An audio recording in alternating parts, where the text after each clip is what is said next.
प्यारे बच्चों, वेलकम है आप सभी का। आज हम सीखने वाले हैं इस वीडियो में लीनियर इक्वेशन और रैखिक समीकरण को बहुत ही इजी और सिंपल मेथड से कैसे सॉल्व किया जाता है। तो आज हम इसका क्वेश्चन नंबर पहले फर्स्ट करेंगे। जैसे कि आपको वैल्यू में दिखाई दे रहा है 5x प्लस का 7/2 is equal to 3x/2 minus का 14 है ना।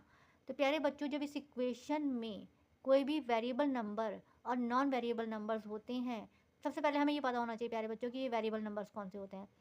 तो वेरिएबल नंबर वो नंबर होते हैं जिन नंबर्स के साथ एक्स वाई जेड यानी अल्फ़ाबेटिकल वर्ड जुड़ा हुआ होता है। जिन नंबर्स के भी साथ alphabetical word X Y Z जुड़ा हुआ होता है वो हमारे वेरिएबल नंबर कहलाते हैं। और जिन नंबर्स के साथ एक्स वाई जेड नहीं जुड़ा हुआ होता वो हमारे कांस्टेंट कहलाते हैं, यानी कि नॉन वेरिएबल नंबर्स कहलाते हैं। तो इस इक्वेशन का रूल होता है, लीनियर इक्वेशन का एक रूल होता है कि वेरिएबल नंबर्स को तो एक साइड कर लिया जाता है और कांस्टेंट को एक साइड कर लिया जाता है। वेरिएबल वेरिएबल नंबर एक साइड और कांस्टेंट यानी नंबर नंबर एक साइड।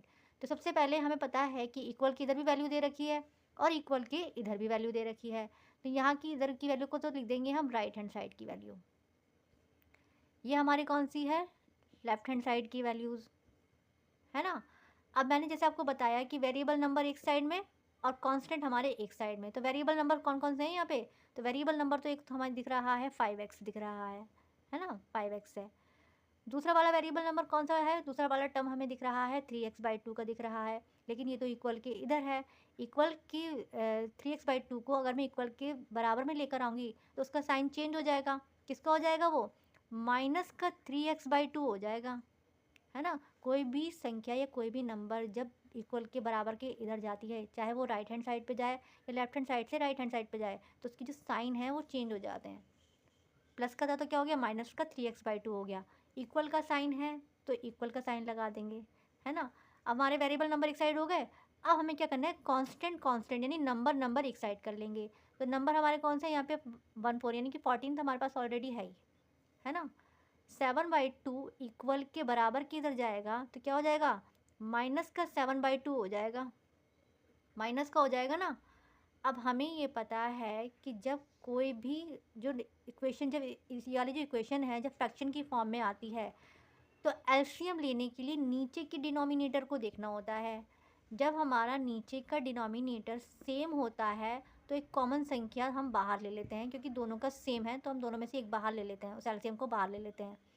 लेकिन अगर हमारा डिनोमिनेटर डिफरेंट डिफरेंट होता है, जैसे मान लो यहाँ पे 2 है, यहाँ पे कोई और नंबर हो, तो फिर हम पहले उसका एलसीएम निकालेंगे, उसके बाद उस एलसीएम को यहाँ पे पुट अप करेंगे। अब इसमें तो इसमें भी 2 है और इसमें भी 2 है, तो इसमें कॉमन एलसीएम क्या ले लेंगे? हम 2 ले लेंगे। अब वो जो 2 एलसीएम जो हम लेंगे ना, तो उसको ऊपर वाले जितने भी टर्म है ना, कितने टर्म है हमारे? 1 1 2 3 और ये 4 टर्म है ना। इस नीचे वाले 2 को ऊपर वाले 4 टर्म से हम क्या कर देंगे?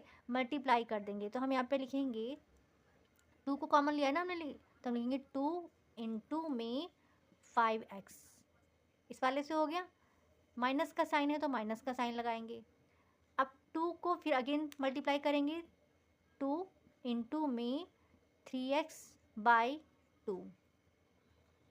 इक्वल का साइन है तो इक्वल का साइन लगा देंगे। फिर 2 को मल्टीप्लाई करेंगे किससे? माइनस के 14 से। 2 इंटू में माइनस का 14, ठीक है जी। फिर माइनस का साइन है तो माइनस का लगा देंगे। फिर 2 को मल्टीप्लाई किससे करेंगे? 2 इंटू में 7/2। 4 टर्म हो गए ना। एक टर्म ये हो गया, एक टर्म ये हो गया और एक टर्म ये हो गया और एक टर्म हमारा ये हो गया, ठीक है जी। अब हमने प्यारे बच्चों क्या करना होता है?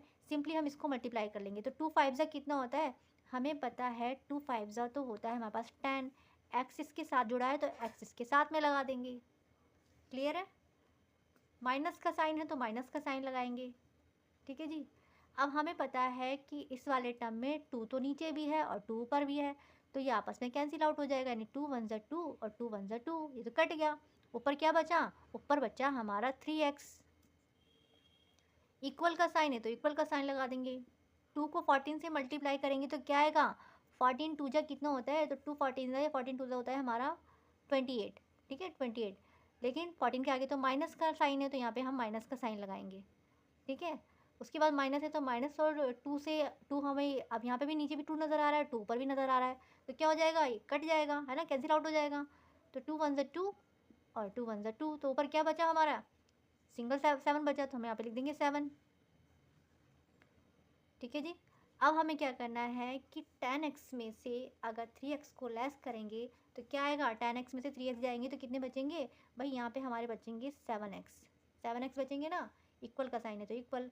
माइनस और माइनस क्या होते हैं, हमें ये पता है कि माइनस और माइनस क्या होते हैं, माइनस और माइनस तो प्लस होते हैं, लेकिन निशान किसका आता है, निशान तो माइनस का आता है, तो हम यहाँ पे लगाएंगे माइनस और माइनस हो जाते हैं प्लस, यानी कि 28 और 7 कितने होते हैं, तो 20 और 7 होते हैं हमारे पास 35। लेकिन माइनस और माइनस तो प्लस हो गए, लेकिन निशान किसका आया, हमारे पास माइनस का आया, है ना। According to the rule minus minus plus होते हैं, लेकिन निशान किसका आता है, माइनस का आता है। अब प्यारे बच्चों हमें ये पता है कि x की वैल्यू हमें निकालनी है, माइनस का 35 ये है ही, 7 जो है जो इसकी गुणा में है ये इधर बरा इक्वल की इधर उठ के आएगा तो किस में हो जाएगा, बटे में आ जाएगा ना, इसके अपॉन में आ जाएगा, तो ये कट जाएगा, किसकी टेबल से कट रहा है, हमें पता है कि 7 की टेबल में 7 भी आता है और 35 भी आता है, तो कितनी बार में आता है तो हमें पता है, तो 5 टाइम्स में जा रहा है, 7 1 जा 7 और 7 5 जा 35। तो हमारा x की वैल्यू क्या आ गई प्यारे बच्चों, -5, माइनस इसके साथ में तो माइनस इसके साथ में लगेगा। तो प्यारे बच्चों यही हमारा राइट आंसर है।